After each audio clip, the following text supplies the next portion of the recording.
IPS officer প্রচুর ব্যানার্জি পদত্যাগ করেছেন, সম্ভবত কালকে তৃণমূলে যোগদান করবেন। তাতে কি হয়েছে? তৃণমূলেই ছিল তো, উর্দিটা খুলবে, তৃণমূলের ঝান্ডা ধরবে, এটা তো গোটা বাংলার লোক বলে, সন্দেশখালীর মা বোনেরা বলে, পুলিশ তুমি উর্দি ছাড়ো, তৃণমূলের ঝান্ডা ধরো।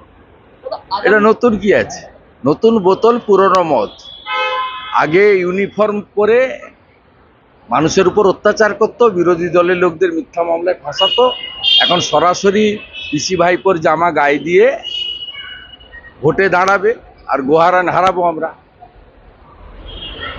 এটা পঞ্চায়েত পুরসভার ভোট নয়।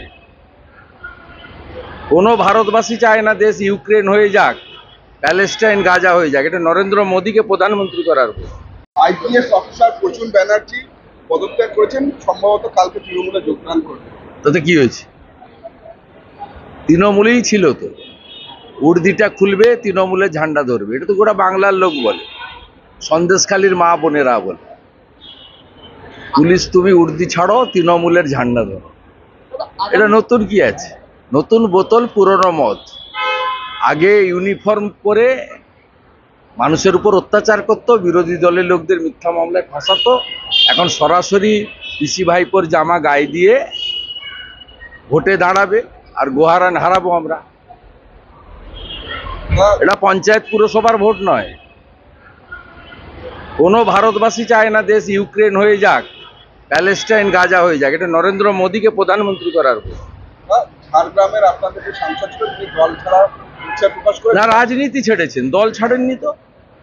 তিনি একজন অরাজনৈতিক ব্যক্তিত্ব ছিলেন, আইআইটি খড়গপুরের কৃতী ছিলেন। তিনি বলেছেন আমার ব্যক্তিগত কারণে আমি রাজনৈতিক থেকে সরে গেলাম। আপনাদের কিছু চ্যানেল মিডিয়া যারা মমতা ব্যানার্জিকে রক্ষা করতে চান, তারা এইসব প্ল্যান করেন, কোনো লাভ হবে না। দূরবীন দিয়ে দেখতে হবে, লোকসভা ভোটের গণনার দিন সন্ধ্যাবেলা দেখা করবেন, লাড্ডু খাওয়াবো।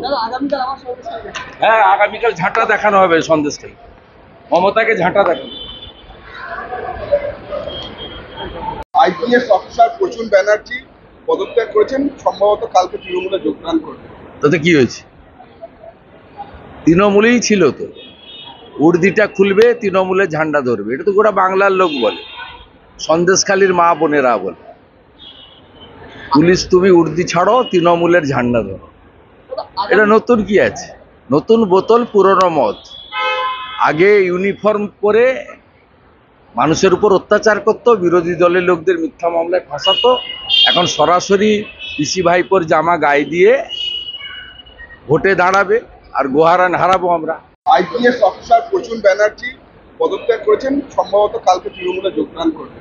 তাতে কি হয়েছে? তৃণমূলেই ছিল তো, উর্দিটা খুলবে, তৃণমূলের ঝান্ডা ধরবে, এটা তো গোটা বাংলার লোক বলে, সন্দেশখালীর মা বোনেরা বলে, পুলিশ তুমি উর্দি ছাড়ো, তৃণমূলের ঝান্ডা ধরো। এটা নতুন কি আছে? নতুন বোতল পুরনো মদ। আগে ইউনিফর্ম পরে মানুষের উপর অত্যাচার করতো, বিরোধী দলের লোকদের মিথ্যা মামলায় ফাঁসাতো, এখন সরাসরি পিসি ভাইপোর জামা গায়ে দিয়ে ভোটে দাঁড়াবে আর গোহারান হারাবো আমরা। আইপিএস অফিসার প্রচুর ব্যানার্জি পদত্যাগ করেছেন, সম্ভবত কালকে তৃণমূলে যোগদান করবেন। তাতে কি হয়েছে? তৃণমূলেই ছিল তো, উর্দিটা খুলবে, তৃণমূলের ঝান্ডা ধরবে, এটা তো গোটা বাংলার লোক বলে, সন্দেশখালীর মা বোনেরা বলে, পুলিশ তুমি উর্দি ছাড়ো, তৃণমূলের ঝান্ডা ধরো। এটা নতুন কি আছে? নতুন বোতল পুরনো মদ। আগে ইউনিফর্ম পরে মানুষের উপর অত্যাচার করতো, বিরোধী দলের লোকদের মিথ্যা মামলায় ফাঁসাতো, এখন সরাসরি পিসি ভাইপোর জামা গায়ে দিয়ে ভোটে দাঁড়াবে আর গোহারান হারাবো আমরা। এটা পঞ্চায়েত পুরসভার ভোট নয়।